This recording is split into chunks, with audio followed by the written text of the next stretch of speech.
আমি পরিষ্কারভাবে আপনাদের সামনে আজকের এই অনুষ্ঠানে বলতে চাই যে দুর্নীতি সন্ত্রাস নিয়নে ব্যক্তির রাজনৈতিক পরিচয় নয়। যে বা যারা অপরাধে লিপ্ত হবে তাকে আপনারা অপরাধী হিসেবেই বিবেচনা করবেন।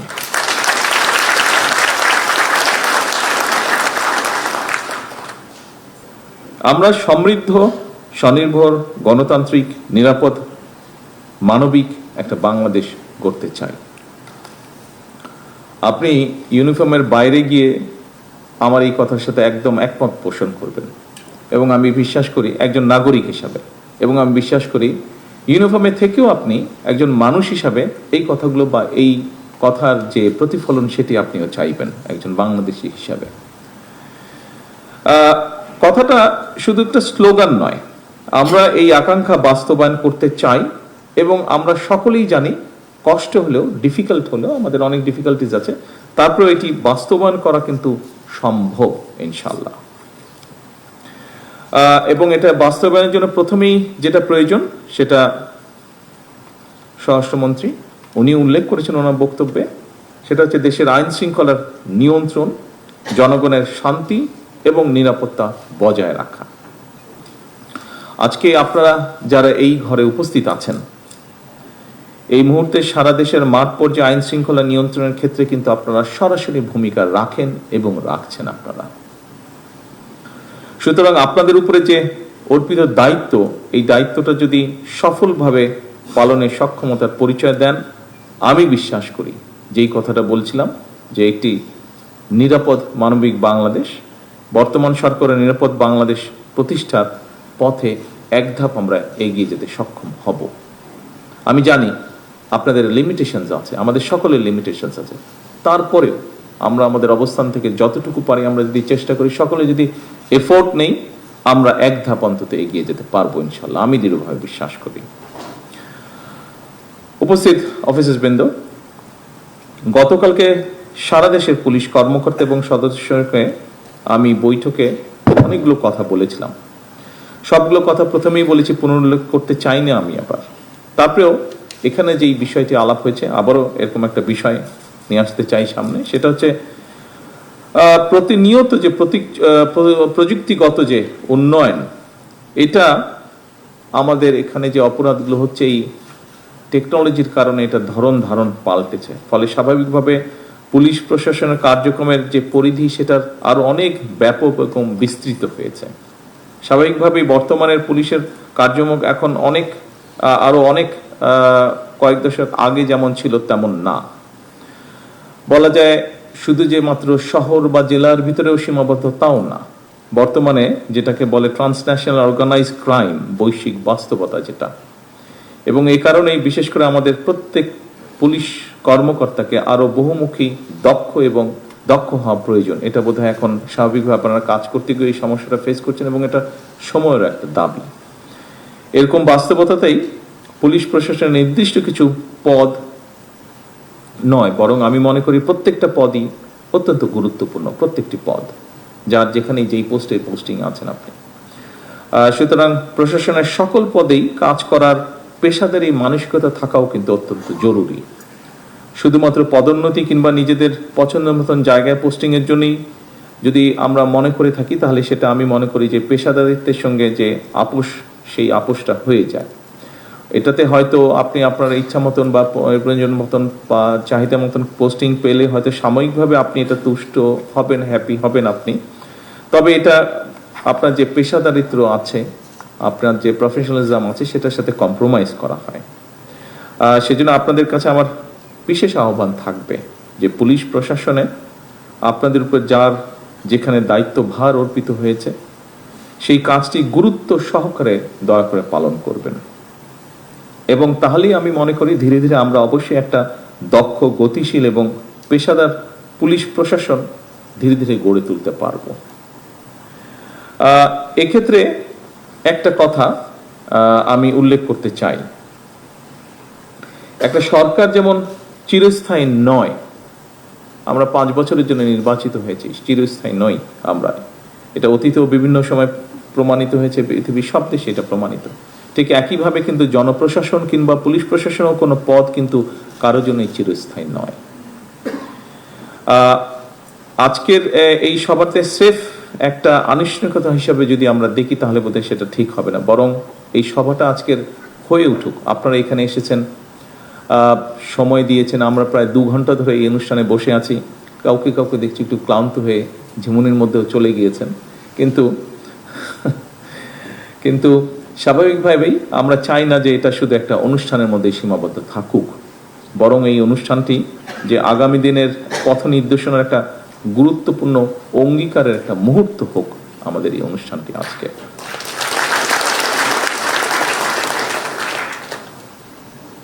অফিসার বৃন্দ, বিশ্বের যে কোনো দেশেই একটা সরকারের সাফল্যের জন্য দক্ষ, সাহসী, সৎ, নিরপেক্ষ পুলিশ প্রশাসনের বিকল্প কোনো আছে বলে আমি মনে করি না। এর কোনো বিকল্প নেই।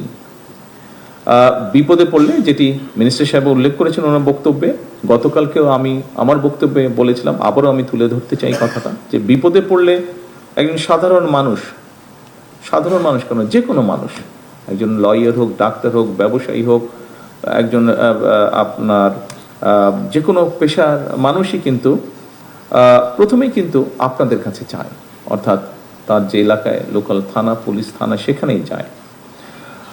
আমি দৃঢ়ভাবে বিশ্বাস করি, আমি নিজের অভিজ্ঞতা দিয়েও দেখেছি, আমি দৃঢ়ভাবে বিশ্বাস করি সেখানে যে রেসপন্সিবল পুলিশ অফিসার থাকে, পুলিশ সদস্যরা থাকেন, তারা যদি আন্তরিকভাবে চান তাহলে আইনি এবং কৌশলী ভূমিকা নিয়ে কিন্তু অনেক ঘটনা শুরুতেই নিষ্পত্তি করা যায়। এবং গত বিশেষ করে 5 তারিখের পরে এরকম অনেকগুলো প্রমাণ কিন্তু আপনারা রেখেছেন। কৌশলীভাবেও কিন্তু আমরা অনেক জিনিস, অনেক সিচুয়েশন ট্যাকেল করতে পারি আমরা কৌশলীভাবে।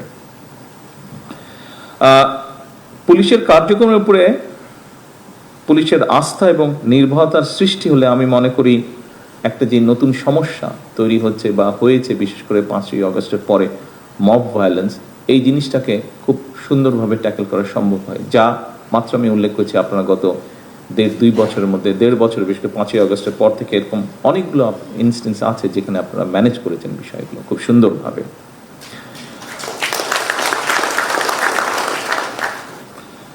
দীর্ঘ 1.5 দশকে আমরা একটা ফাঁসিবাদ শাসনের মধ্যে দিয়ে ছিলাম। 2024-এর অভ্যুত্থানের পরে বর্তমান সরকার জনগণের কাছে গণতান্ত্রিক সরকার হিসেবে পরিচিত, একটা জবাবদিহিমূলক সরকার হিসেবে আমরা গড়ে তুলতে চাই এই সরকারকে। এই সরকার পুলিশ বাহিনীকে এমন একটা রূপ দিতে চায় যেখানে পুলিশ সত্যিকারভাবে হবে জনবান্ধব, এবং শুধু জনবান্ধব নয়, আমরা চাই মানুষের একটা আস্থা তৈরি হবে, আপনার একটা আস্থার জায়গা হবেন, মানুষের, সাধারণ মানুষ একটা আস্থার জায়গা হবেন।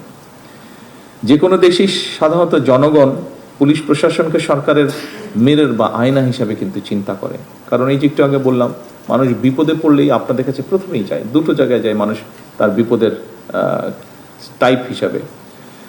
মেডিকেল সমস্যা হলে অবশ্যই ডাক্তারদের কাছে যায়, বাট আর যে কোনো বিপদের সময় পড়লে কিন্তু আপনাদের কাছে যায়, এবং আপনাদের যে রেসপন্সটা থাকে সেটার উপরেই কিন্তু অ্যাকচুয়ালি মানুষ প্রথমেই ধরে নেয় যে আচ্ছা সরকারটা কেমন।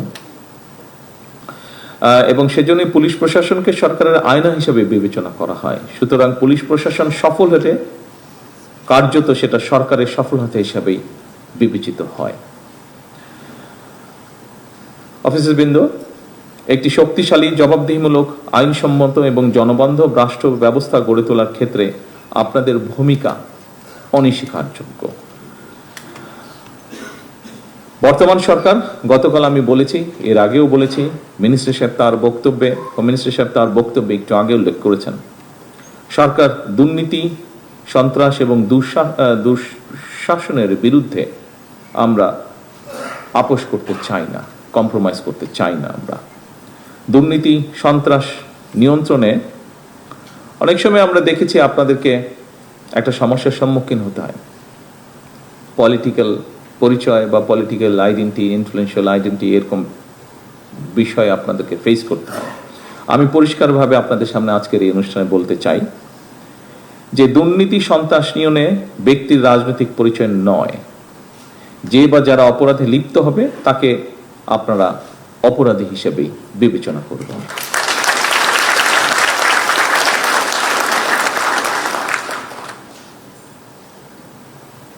কোনো ব্যক্তি বা দল কিন্তু আপনাদের দল নয়, বরং আপনারাই কিন্তু আইনের রক্ষক। এই জিনিসটা কিন্তু আপনাদেরকে মনে রাখতে হবে। আপনারা দায়িত্ব পালন করবেন রাষ্ট্র এবং জনগণের কল্যাণে। একটু আগে আমি বলেছি, জনগণের সঙ্গে পুলিশের সম্পর্ক হবে আইনগত এবং মানবিক। যে জিনিসটা গতকাল বোধহয় একাধিকবার আমি জোর দিয়েছিলাম, জনগণের সঙ্গে সম্পর্কটা কি হতে হবে আমাদের। অন্য সকল কার্যক্রমের পাশাপাশি রাজনৈতিক অস্থিতিশীল পরিস্থিতি নিয়ন্ত্রণেও কিন্তু আপনাদের ভূমিকা কার্যক্রমের একটা উল্লেখযোগ্য সময় ব্যয় হয়। এটা দায়িত্বেরই অংশ, এটা কম বেশি পৃথিবীর সব দেশেই হয়ে থাকে। বর্তমান সরকার অবশ্যই জনগণের গণতান্ত্রিক রাজনৈতিক অধিকার নিশ্চিত রাখতে চায়, তবে কেউ যেন সাম্প্রদায়িক সম্প্রীতি কিংবা কোন রকমের নাশকতামূলক কার্যক্রমে লিপ্ত হতে না পারে, এটিও কিন্তু আমাদের সকলকে মনে রাখতে হবে। আপনারা দেখেছেন, আমরা অনুষ্ঠান শুরুতে সকল ধর্মের প্রতি শ্রদ্ধা রেখেই কিন্তু আমরা এখানে অনুষ্ঠানটা শুরু করেছি। এখানেও আপনারা আজকে যারা বসে আছেন, আমরা অবশ্যই এক ধর্মের মানুষ সকলে বসে নেই, এখানে বিভিন্ন ধর্মের মানুষ আমরা উপস্থিত আছি, হয়তো সংখ্যা কম বা বেশি। সেজন্যই যে সাম্প্রদায়িক যে সম্প্রীতি, এটি এই জন্যই আমাদেরকে বজায় রাখতে হবে, কঠোরভাবে এটিকে আমাদের এনশিওর করতে হবে। কারণ আপনার সাথে খুব ভালো সম্পর্কের একজন সহকর্মী আছেন, হতে পারেন তিনি আপনার স্বধর্মের মানুষ নন, অন্য ধর্মের মানুষ, কিন্তু আপনার সাথে মানুষ হিসাবে, একজন সহকর্মী হিসাবে তার সাথে আপনার সম্পর্ক অত্যন্ত ভালো, অত্যন্ত ফ্রেন্ডলি সম্পর্ক। সেই মানুষের কথা বিবেচনা করেই আপনাকে এই দায়িত্বটি পালন করতে হবে। উপস্থিত অফিসারবৃন্দ, সরকারের পক্ষ থেকে আপনাদের কাছে একটি বিষয় সম্পর্কে স্পষ্ট ধারণা থাকা দরকার। সেটা হলো, বর্তমান সরকার নির্বাচনী ইশতেহার এবং জনগণের সামনে স্বাক্ষরিত যে জুলাই সনদ, এটার প্রতিটি দফা, প্রতিটা অঙ্গীকার পর্যায়ক্রমে অক্ষরে অক্ষরে বাস্তবায়ন করবে ইনশাল্লাহ। এ নিয়ে আমার মনে হয় কারোর মধ্যে সংশয় থাকার প্রয়োজন নেই। রাষ্ট্র ও সমাজে মানুষ নানা রকম অপরাধে জড়িয়ে পড়ে। অর্থনৈতিক বৈষম্য স্বাভাবিকভাবেই এর অন্যতম একটি কারণ।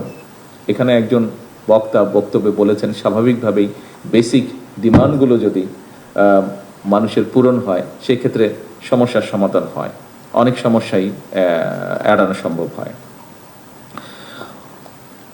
সম্মানিত অফিসারবৃন্দ, বর্তমান সরকার রাষ্ট্র পরিচালনার দায়িত্ব নেবার পর বিভিন্ন শ্রেণী পেশার মানুষের মধ্যে অর্থনৈতিক বৈষম্য দূর করে দেশের নাগরিকদেরকে একটা সামাজিক অর্থনৈতিক নিরাপত্তা বেষ্টনী নিশ্চিত করতে আমরা বিভিন্ন রকম উদ্যোগ গ্রহণ করেছি। আপনারা বিভিন্ন মিডিয়ার মাধ্যমে, পত্রপত্রিকার মাধ্যমে যা এর মধ্যে দেখেছেন, মিনিস্টার সাহেব ওনার বক্তব্যে উল্লেখ করেছেন। আমিও একটু উল্লেখ করতে চাই, এর অংশ হিসাবে সরকার বিভিন্ন শ্রেণী পেশার মানুষের অর্থনৈতিক ক্ষমতা নিশ্চিতকরণ করতে কৃষক card, family card, sports card, আমরা এগুলো ইন্ট্রোডিউস করেছি। আপনারা দেখেছেন এগুলো।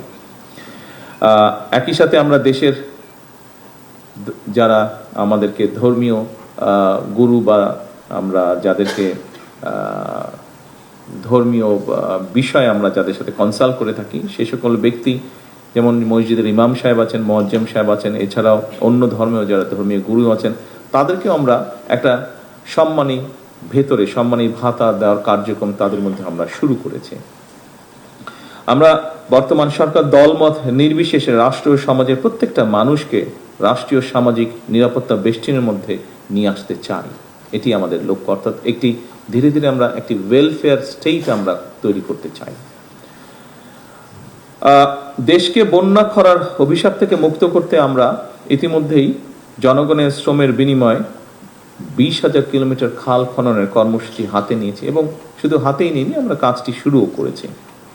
আমরা মনে করি, খাল খনন পুনর্খননের মাধ্যমে পানি সংরক্ষণ নিশ্চিত করা গেলে কৃষকগণ যেমন সারা বছর মৌসুম অনুযায়ী ফসল উৎপাদনের সুযোগ পাবে, অপরদিকে খাল খননের মাধ্যমে অনেক মানুষ সাময়িক কর্মসংস্থানের পাশাপাশি নিজের মধ্যে পারস্পরিক সংহতি ও সমৃদ্ধি সৃষ্টিতেও একটি অবদান রাখবেন। এছাড়া প্রাকৃতিক কতগুলো বিষয় তো অবশ্যই আছে।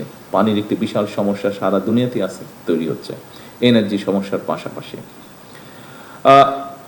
অফিসারবৃন্দ, সরকার পুলিশ বাহিনীর কল্যাণ নিশ্চিত করতেও আমরা সচেষ্ট। সততা, মেধা এবং দক্ষতাই হবে প্রশাসনের নিয়োগ, বদলি কিংবা প্রমোশনের মূল নীতি। আমরা দেখেছি অতীতে, আপনারাও অনেকেই এক্সপিরিয়েন্স ফেস করেছেন। এখানে রেজা তার বক্তব্যে একটি কথা বলে গিয়েছে। আমরা চাই না এসব ঘটনা পুনরাবৃত্তি হোক, তবে এক্ষেত্রে সরকারের এই নীতি যদি বাস্তবায়ন করতে হয়, আপনাদেরও সহযোগিতা প্রয়োজন, এবং সেই সহযোগিতা অবশ্যই হতে হবে আপনাকে দক্ষতা অনুযায়ী দায়িত্ব সঠিকভাবে পালন করার মধ্য দিয়ে। পুলিশের দায়িত্ব আমরা জানি। গতকালও আমরা আপনাদের ভেতর থেকে, পুলিশ সদস্যদের মধ্যে থেকে কয়েকজন বক্তব্য রেখেছেন, তার ভিতর থেকে এসেছে, সেই কথাটি আমি আজকে পুনরাবৃত্তি করতে চাই। পুলিশের দায়িত্ব কখনোই নির্দিষ্ট সময়ের মধ্যে সীমাবদ্ধ থাকে না। আমরা প্রতিনিয়তই ব্যাপারটা দেখছি। একজন পুলিশ সদস্য দিন রাত, সপ্তাহে প্রতিটি দিন, এমনকি ছুটির দিনেও দায়িত্ব পালন করে থাকেন। তাই পুলিশ কর্মকর্তা এবং সদস্যদের শারীরিক মানসিক সুস্থতা নিশ্চিত করার ব্যাপারে অবশ্যই সরকার উদাসীন থাকতে পারে না, যেটি আপনাদেরও একটি ডিমান্ড আছে এরকম।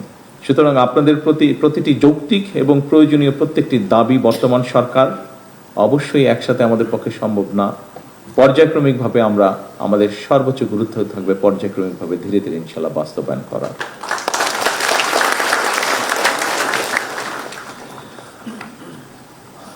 সকল উপস্থিতিবৃন্দ, অফিসারবৃন্দ, দেশের জনগণ সরকারকে কিভাবে দেখে বা মূল্যায়ন করে, এর অনেকটাই কিন্তু নির্ভর করে আপনাদের আচরণের উপরে, বিশেষ করে মাঠ পর্যায়ে যারা আপনারা কাজ করেন, আপনাদের আচরণের উপরে, কার্যক্রমের উপরে। সুতরাং রাষ্ট্র আপনাদের কাছে সততা, দক্ষতা, সেবা, ন্যায়পরায়ণতা, পেশাদারিত্ব ও মানবিকতা অবশ্যই আশা করে। যথাসম্ভব এসব গুণগুলো অর্জন করতে পারলেই আপনারা নিজেরাই যে স্লোগান আজকে তৈরি করেছেন, আজ এইবারকার পুলিশ সপ্তাহে, আমার পুলিশ আমার দেশ, সবার আগে বাংলাদেশ, আমি মনে করি তাহলেই ধীরে ধীরে পর্যায়ক্রমিকভাবে এই স্লোগানটি সার্থক এবং সফল হবে। উপস্থিত অফিসারবৃন্দ, আমার এখন বক্তব্যের শেষ পর্যায়ে আমি নিয়ে এসেছি। আমি বুঝতেই পারছি, স্বাভাবিকভাবে আমার নিজেরও হয়, বেশি লম্বা মিটিং হলে কিছুটা ধৈর্যচ্যুতির একটা কারণ থাকে। 2 ঘন্টা হয়ে গিয়েছে আমাদের। এখানে একটি বিষয় আমি পরিষ্কারভাবে আপনাদের সামনে তুলে ধরতে চাই, বা আমার কিছু বিষয় আপনাদের সাথে আমি শেয়ার করতে চাই। সেটি হলো, আমার বক্তব্যে আমি উল্লেখ করেছি, আমরা রাজনৈতিকভাবেও, সংসদেও, বিভিন্ন জায়গায় আমরা আমাদের অবস্থান থেকে, অর্থাৎ সরকার বা আমরা যারা সরকারে সরাসরিভাবে কাজ করছি, আমরা সংক্ষিপ্তভাবে একটি চিত্র বিভিন্ন জায়গায় আমরা তুলে ধরি। সেটি হচ্ছে, বর্তমান সরকার স্বাভাবিকভাবে যখন দায়িত্বভার গ্রহণ করেছে, আমরা প্রায় প্রত্যেকটি সেক্টর খুব ভঙ্গুর অবস্থায় পেয়েছি। একটি যুদ্ধবিধ্বস্ত দেশে যখন দেশের জনগণ যখন যাত্রা শুরু করে, যুদ্ধবিধ্বস্ত দেশে সরকার যখন যাত্রা শুরু করে, সেরকম একটা অবস্থার মধ্যে আমরা এই দেশটিকে পেয়েছি। স্বাভাবিকভাবেই বর্তমানে দায়িত্ব থাকার কারণে আপনাদের সাথে যেরকম সরাসরি কথা বলার সুযোগ হচ্ছে, আপনাদের বিষয়গুলো জানার সুযোগ হচ্ছে, স্বাভাবিকভাবে আপনি আর্মির কথা বলেন, নেভির কথা বলেন, এয়ারফোর্সের কথা বলেন, অন্য প্রতিষ্ঠানের কথা বলেন, সেগুলোর ব্যাপারেও সরাসরিভাবে জানার সুযোগ হচ্ছে বা বিষয়গুলো দেখার সুযোগ হচ্ছে। একইভাবে স্বাস্থ্যের কথা বলেন, একইভাবে শিক্ষার কথা বলেন। কয়েকদিন আগে আমার কাছে অডিটর জেনারেল সাহেব এসেছিলেন। এটি আমি রাজনৈতিকভাবে উপস্থাপন করছি না, আমি বাস্তবতা তুলে ধরছি। আমি কাউকে রাজনৈতিকভাবে দোষারোপ করছি না। এদেশের নাগরিক আপনারা এদেশে বড় হয়েছেন, আপনাদের সন্তানরাও এদেশে বড় হচ্ছে, সেজন্যই আমি কথাগুলো তুলে ধরছি, একজন নাগরিক হিসেবে নয়। অডিটর জেনারেল সাহেব যখন আসলেন, উনি আমাকে ওনাদের রিপোর্টের অনেকগুলো বিষয় তুলে ধরলেন। কিছু পরে আমি দেখলাম পত্রিকাতেও এসছে, খুব সম্ভবত সেক্রেটারিয়েটে আপনাদের কারো অনেকেই ধারণা আছে, বিশেষ করে যারা ওই এলাকাতে কাজ করছেন বা আপনারা মনিটর করছেন সবকিছু দেখছেন, আপনার ধারণা আছে যে আমার অফিস থেকে সেক্রেটারি যে অফিসে আমি বসে, এখান থেকে বের হলেই সাংবাদিকরা নিচে থাকে, যেই বের হচ্ছেন তাকে জিজ্ঞেস করেন। খুব সম্ভব সেভাবেই বোধহয় কথাটা বের হয়েছে। অডিটর জেনারেল সাহেব আমাকে অনেকগুলো বলার মধ্যে আমি খুব আশ্চর্য হয়েছি। আগে পত্রিকায় পড়েছিলাম, স্বাভাবিকভাবে পত্রিকায় অত ওভাবে না থাকলে অডিটর জেনারেল যেহেতু অডিট করেছেন, পরিষ্কারভাবে কথাগুলো ফুটে উঠেছে বা বেরিয়ে এসেছে। উনি যেহেতু ইনভেস্টিগেট করেছেন। রূপপুর সম্পর্কে উনি বলেছিলেন আমাকে যে রূপপুরে স্বাভাবিকভাবে যে প্রজেক্ট হয়েছে সেখানে ফুল ফার্নিশ কোয়ার্টার তৈরি করা হয়েছে বিদেশি যারা আসবে তাদের জন্য। সেখানে বালিশ যখন কেনা হয়েছে সেই বালিশের দাম ধরা হয়েছে 80,000 টাকা। আপনি একজন স্বাভাবিক মানুষ হিসেবে চিন্তা করতে পারেন কখনো কোনো বালিশের দাম পৃথিবীতে 80,000 টাকা হতে পারে? অস্বাভাবিক একটি ব্যাপার। সেখানে ফার্নিচার যেহেতু ছিল, ড্রেসিং টেবিল কেনা হয়েছে। এটি অডিটর জেনারেল সাহেবের কথা, যে ড্রেসিং টেবিল ওনার ধারণা 30-35,000 টাকার দাম, সেই ড্রেসিং টেবিলের দাম ধরা হয়েছে 4 থেকে 5 লক্ষ টাকা। এই রূপপুর প্রকল্পটি সিমিলার প্রকল্প আমাদের পাশের একটি দেশ করেছে, তাদের লেগেছে অ্যাবাউট খুব সম্ভবত 14,000 থেকে 14,000 কোটি টাকার মতন। বাংলাদেশে যে রূপপুর আণবিক এই যে রূপপুরে যে প্রকল্পটি করা হয়েছে এটির খরচ গিয়ে আলটিমেটলি খুব সম্ভবত দাঁড়িয়েছে 96,000 কোটি টাকা। আসুন, একটি টানেল তৈরি করা হয়েছে, টানেলটির নাম কর্ণফুলী টানেল। এটি সম্পর্কে অনেকেরই আপনাদের পরিষ্কার ধারণা আছে। এই কর্ণফুলী টানেলটির খুব সময় আমি দেখিনি। কর্ণফুলী টানেলটি এটা মিনিস্টার সাহেব বলতে পারেন বোধহয় পার হয়ে গিয়ে ওপারে গেলে বোধহয় একটি জায়গায় কতগুলো খুব স্ট্যান্ডার্ড বেশ লাক্সারিয়াস সর্ট অফ অ্যাপার্টমেন্ট বা বিল্ডিং তৈরি করা হয়েছে, যার কোনো প্রয়োজন ছিল না। এখানে কয়েক শত কোটি টাকা খরচ হয়েছে। একই সাথে ওনার ইনভেস্টিগেশনে বেরিয়ে এসেছে যে কর্ণফুলী টানেল এর বের হওয়া বা ঢোকার আগে দুপাশে গাছ লাগানোর কথা, উনি কোনো গাছ পাননি। এই গাছের জন্য 50 কোটি টাকা তুলে নিয়ে চলে গিয়েছে, অথচ উনি কোনো গাছ পাননি। আচ্ছা, এবার বলি একটি ডিস্ট্রিক্টের কথা, পিরোজপুর ডিস্ট্রিক্ট। পিরোজপুর ডিস্ট্রিক্টে 3টি আসন, 3টি আসনের 3 জন সংসদ সদস্য এই সংসদ চলাকালীন সময় আমার কাছে এসেছিলেন কথা বলবেন। আমি খুব সংক্ষেপে শোনার পরে আমার মনে পড়লো যে কয়েক মাস আগে আর 7-8 মাস আগে মনে হয় ঘটনাটি পত্রিকায় পড়েছিলাম, কিছুটা ধারণা ছিল আমার। তো আমি বললাম যে সংসদ চলছে, ব্যস্ত আপনারা সবাই, আমরা ব্যস্ত, শেষ হলে আমি আপনাদের সময় দিচ্ছি। শেষ হওয়ার পরে গত এক সপ্তাহ আগে আমি ওনাদেরকে টাইম দিয়েছিলাম, এটিও পত্রিকায় এসেছে, পরের দিন আমি নিজেও দেখলাম পত্রিকায় এসেছে। যাই হোক, পিরোজপুর জেলা অনেকেরই হয়তো সেখানে আপনারা গিয়েছেন আপনাদের দায়িত্ব পালন করার সময় বা দায়িত্ব পালন করেছেন।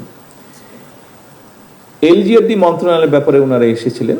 স্বাভাবিকভাবে এলজিআরডি যেহেতু ভিতরে রাস্তাঘাটগুলো তৈরি করে মানুষের কষ্ট হচ্ছে, গত প্রায় 1 বছর ধরে কাজ সব বন্ধ আছে, উন্নয়ন কাজ, ফলে মানুষের চলাচলে অসুবিধা হচ্ছে। সেই জন্যই ওনারা এসেছিলেন যে কি করে কাজ শুরু করা যায়। আমি ওখানে সেক্রেটারি ছিলেন, মিনিস্টার ছিলেন। আমি কথা পরিষদে গিয়ে জানতে পারলাম যে সেখানে শুধু এলজিআরডি একটা মিনিস্ট্রি থেকে 3500 কোটি টাকা নাই হয়ে গিয়েছে, শুধু কাগজ দেখিয়ে টাকা নিয়ে চলে গেছে, কোনো কাজ হয়নি। জাস্ট উপরে কোনো রকম একটা লোক দেখাতে হবে একটা কিছু করেছে, 3500 কোটি টাকা গায়েব হয়ে গেছে, নেই। এবং লিটিগেশন হওয়ার কারণে সব কাজ বন্ধ হয়ে আছে। এইটা নিয়ে সমস্যাটা, কিভাবে এই সমস্যাটাকে জটটাকে ছুটিয়ে মানুষের জন্য কাজ করা যায়, রাস্তাঘাট নির্মাণ করা যায়। একটি ডিপার্টমেন্ট থেকে 3500 কোটি টাকা, এবং কথা প্রসঙ্গে তখন আমি জানতে পারলাম আরো কয়েকটি ডিপার্টমেন্ট মিলিয়ে একটি জেলাতে 6,000 কোটি টাকা নেই। এই কয়েকটি ঘটনা অডিটর জেনারেল এবং এই যে পিরোজপুরের ঘটনাটি আপনাদের সামনে আমি এই জন্য তুলে ধরলাম। এরকম আরো অনেক ঘটনা আছে, ঘটনাগুলি ঘটেছে, বাট বাস্তবতা হচ্ছে বাস্তবতাই। আমরা ছেলেও বাস্তবতাকে আমরা পাশ কাটাতে পারবো না, নিতেই হবে আমাদেরকে। এই কথাগুলো বলার কারণ হচ্ছে যে আপনারা আপনাদের কতগুলো সমস্যার কথা বলেছেন, আবাসন সমস্যার কথা বলেছেন, ট্রান্সপোর্টেশনের কথা বলেছেন, আপনারা আইটির জন্য যেটা এখানে একটি নতুন ইউনিটের কথা বলেছেন, এগুলোর জন্য অর্থ প্রয়োজন। দেখুন, আমি বা মিনিস্টার সাহেব আমরা যেই দায়িত্বে বসে আছি, আমরা কিন্তু চাই আপনাদের এই সমস্যাগুলো সমাধান করার জন্য, অন্তত অ্যাড্রেস করার জন্য আমরা চাই। স্বাভাবিকভাবে কেন আমরা চাইবো না? আমরা যদি এই সমস্যাগুলো সমাধান করতে পারি, আপনারা আপনাদের যে নিত্যদিনকার সমস্যা, মানুষকে বেটার সার্ভিস দেওয়ার, সেটা আপনারা বেটারভাবে অ্যাড্রেস করতে পারবেন। কিন্তু এই লিমিটেশনের জন্য, আপনারা অনেক লিমিটেশনের জন্য হয়তো আশানুরূপ সার্ভিস দিতে পারছেন না। আমি যে ঘটনাগুলো বলছি তার মাধ্যমে আমি বলতে চাইছি যে আমরা কাজগুলো করতে চাইছি, কিন্তু এই যে 4 গুণ দামে রূপপুর আণবিক নিউক্লিয়ার পাওয়ার রিঅ্যাক্টর তৈরি করা হলো, এটির পয়সার যে ঋণ যে শোধ করতে হবে, এটি তো এখানে উপস্থিত প্রত্যেকটা মানুষের মাথার উপরে এসে ঋণ পড়েছে। যে যমুনা ব্রিজ পাশের দেশে, পার্শ্ববর্তী দেশে Bhupen Hazarika bridge, quite similar bridge, বরং একটু লম্বা বোধহয় ভূপেন হাজারিকা ব্রিজ, সেটিও 14 না 15 হাজার কোটি টাকার মধ্যে করা হয়েছে। বাট পদ্মা ব্রিজের খরচ পড়েছে 54 না 56 হাজার কোটি টাকা। কিন্তু আলটিমেটলি তো এখানে উপস্থিত প্রত্যেকটা মানুষ সহ 20 কোটি মানুষের উপরে এই ঋণের বোঝা এসে পড়ছে। আজকে যদি এই অপ্রয়োজনীয় খরচগুলো না হতো, তাহলে আপনাদের সহ আর্মির বলেন, এয়ারফোর্সের বলেন, নেভির বলেন, সহ শিক্ষা বলেন, স্বাস্থ্য বলেন, প্রত্যেকটি ক্ষেত্রে আমরা আরো বেটার কিছু করতে পারতাম। আমরা অনেক বেটার কিছু করতে পারতাম। বাট আমাদেরকে যেমন করতে হবে, আমরা অ্যাভয়েডও করতে পারবো না, এটাও বাস্তবতা। অফিসার্সবৃন্দ, এখন আপনাদেরকে যেই কথাটি আমি বলতে যাচ্ছি, এই কথাটাই আমি আপনাদেরকে সেই জন্যই বলতে চাচ্ছি বা বলতে যাচ্ছি। আমি প্রথমে কাজটি করেছি বলেই আপনাদেরকে আমি বলতে যাচ্ছি। সেটি হচ্ছে, পত্রিকায় দেখেছেন আপনারা, নিউজটি এসছে, আমরা ক্যাবিনেটে সিদ্ধান্ত নিয়েছি যে ক্যাবিনেট সদস্য যারা আছেন তাদের জ্বালানি তেলের যেই অ্যালটমেন্ট আছে সেটি আমরা 30% কমিয়ে দিয়েছি। সরকারের যতটুকু সাশ্রয় হোক, সাশ্রয় হয়, যেটুকু সাশ্রয় হবে তাতে যে অনেক বড় কিছু হয়ে যাবে তা নয়, কিন্তু এইটুক সাশ্রয়ের মাধ্যমে নবী করিম সাল্লাল্লাহু আলাইহি ওয়াসাল্লাম এর কাছে একজন মানুষ এসেছিল একটা কমপ্লেন নিয়ে যে তার ছেলে অনেক মিষ্টি খায়, সেটি কিভাবে কমানো যায়। নবী করিম সাল্লাল্লাহু আলাইহি ওয়াসাল্লাম তাকে 3 দিন পরে আসতে বলেছিলেন। নবী করিম সাল্লাল্লাহু আলাইহি ওয়াসাল্লামও খুব সম্ভবত নিজেও একটু মিষ্টি পছন্দ করতেন। উনি 3 দিন পরে যখন লোকটা আসলো, তখন নবী করিম সাল্লাল্লাহু আলাইহি ওয়াসাল্লাম বললেন যে তুমি গিয়ে বলো তোমার ছেলেকে মিষ্টি কম খেতে। বলে আপনি 3 দিন আগে বললেই হতো। ঘটনাটা আপনারা জানেন, যারা জানেন আপনারা সবাই ঘটনাটা জানেন। এই যে ক্যাবিনেট সদস্যরা ডিসিশন নিয়েছেন যে ওনাদের 30% তেল ওনারা কম ব্যবহার করবেন, আমি বলছি না যে আপনারা করবেন, আপনাদের ক্ষেত্রে সেটা সম্ভব না, সকল ক্ষেত্রে আপনাদেরকে সার্ভিস যেহেতু দিতে হয়। আমরা সেক্ষেত্রে এমার্জেন্সি যারা আছে, আপনারা যেমন এমার্জেন্সি মেডিকেল আছে, ফায়ার ব্রিগেড আছে, এরকম ক্ষেত্রে আমরা সেটিকে যেই সাসপেনশন দিচ্ছিল সেটা আমরা উইথড্র করেছি। বাট অন্যান্য আরো অনেক ক্ষেত্রে কিন্তু এই বিষয়টি আপনারা অ্যাপ্লাই করতে পারেন, এই বিষয়টি আপনারা অ্যাপ্লাই করতে পারেন। আমরা আমার অবস্থান থেকে, আমি যেখানে অফিস করি সেখানে আমরা অনেক খরচ কমানোর চেষ্টা করেছি, অনেকাংশে আমরা করেওছি। এইটা করে আমি আপনাদেরকে বলতে চাচ্ছি, আপনাদের এরকম অনেকগুলো স্কোপ আছে যেখানে আপনারা করতে পারেন। অফিসার্সবৃন্দ, বিষয়টি হচ্ছে আমরা চেলে তো চেতেই পারি আমরা যে এটা লাগবে, এটা লাগবে, ওটা লাগবে। তবে আমরা একটু অন্যভাবে তো চেষ্টা করলেও করতে পারি যে ঠিক আছে, আমি আমার রাষ্ট্রকে কি দিতে পারি, কতটুকু দিতে পারি। অবশ্যই আপনি সার্ভিস দিচ্ছেন, আপনি জান বাজি রেখেও সার্ভিস দিচ্ছেন। এখানে উপস্থিত প্রায় প্রত্যেকটি মানুষ জান বাজি রেখেও আপনি সার্ভিস দিচ্ছেন। এর বাইরেও কিছু তো আমরা দিতে পারি, যেই জিনিসটা না হলেই নয়। আমরা অনেক জিনিস আছে এরকম যে এই জিনিসটা আমরা যদি স্কিপ করি, আমরা যদি বাদ দিই তাহলেও হবে, এবং তাতে রাষ্ট্র বা সরকারের কিছুটা হলেও সেভ হবে। আমরা যদি এই মানসিকতা, এই জন্যই আমি আপনাদেরকে বললাম যে আমি জিনিসটা চেষ্টা করেছি আমার অবস্থান থেকে কিছুটা হলেও করতে, এবং সেইটা করার পরেই সেই সৎ সাহসটা নিয়ে আমি আপনাদেরকে বলছি, আসুন আমরা এই ঘরে দাঁড়িয়ে, আমি এই পিএমও যারা স্টাফ আছেন তাদের আমি ওত নেওয়ার পরে প্রথম যখন এই অফিসে আসলাম, তাদের উদ্দেশ্যে আমি একটা কথা বলেছিলাম। আমি মনে করি এই কথাটি আজকেও এই ঘরে যারা আছেন তাদের জন্য অ্যাপ্লিকেবল। সেই কথাটি হচ্ছে, দেখুন আমরা এই মুহূর্তে এই ঘরে যারা বসে আছি, বাংলাদেশের 20 কোটি মানুষের তুলনায় আমরা কিন্তু সবাই প্রিভিলেজড, কিন্তু কোনো না কোনোভাবে আমরা প্রত্যেকেই প্রিভিলেজড, অনেকের থেকে অনেক কোটি গুণ বেশি প্রিভিলেজড। যেহেতু আমরা প্রিভিলেজড, আসুন না আমরা চেষ্টা করি কিছুটা হলেও যদি কম প্রিভিলেজ নেই, তাতে যদি কিছুটা আমরা প্রত্যেকে যদি একটু একটু করে ছাড় দেই, তাহলে কিন্তু অনেক বড় ছাড় হবে। কাজেই আজকে এই পুলিশ সপ্তাহ উপলক্ষে আপনারা যেরকম আপনাদের বিষয়গুলো উপস্থাপন করেছেন।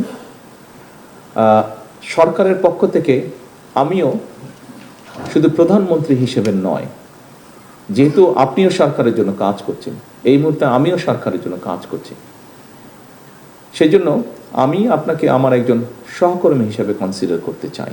আপনার কাজ হচ্ছে জনগণের জন্য,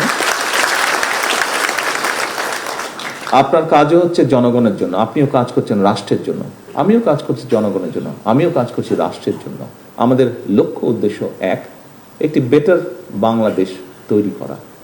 কাজটা আমরা সমাপ্ত করতে পারবো না, তবে কাজটা আমরা যদি সকলে এক জায়গায় এসে দাঁড়াই, আমরা সকলে কাজটা শুরু করতে পারবো। ইনশাল্লাহ আমাদের পরবর্তী প্রজন্ম কাজটা ক্যারি আউট করতে পারবে, বয়ে নিয়ে যেতে পারবে। আসুন আজকের এই পুলিশ সপ্তাহে আমাদের প্রতিজ্ঞা হোক, প্রতিশ্রুতি হোক, শপথ হোক যে আসুন আমরা যে যার অবস্থান থেকে, আপনি আপনার সরকারি অবস্থান, আপনি আপনার ব্যক্তিগত অবস্থান, উভয় জায়গা থেকে আসুন আমরা এই কাজটি শুরু করি। আমরা কতটুকু দিতে পারি দেশকে, আমরা কতটুকু দিতে পারি রাষ্ট্রকে, আমরা কতটুকু করতে পারি জনগণের জন্য। সম্মানিত অফিসারবৃন্দ, সহকর্মীবৃন্দ, আবারও